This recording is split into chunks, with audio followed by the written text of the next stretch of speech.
Shark 220 Pro. Shark Pro Limited, 275,000. Same lang po sila, ma'am. Iba lang yung color.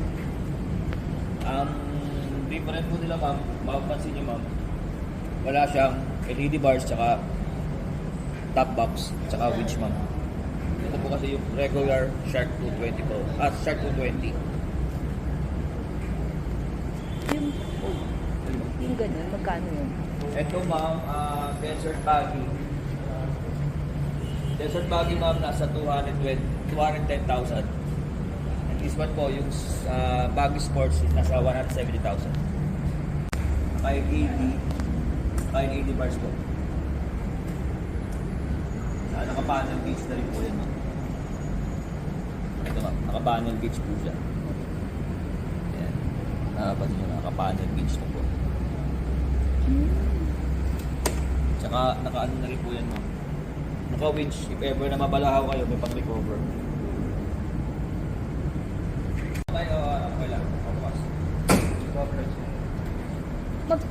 Magkano pong ganyan?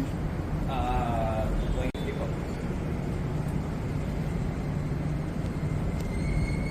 600. Apo.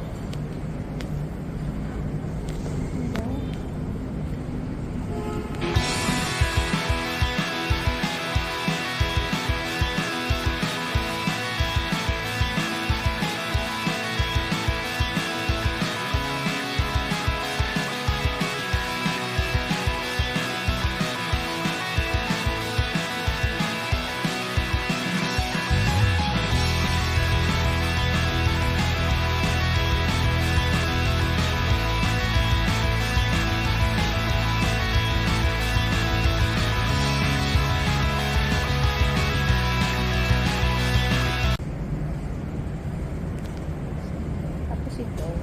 Ito po yung ano natin, Linhai M210 na 4x2. Nasa 195,000 man. Yung ganun niya, kuya, how much?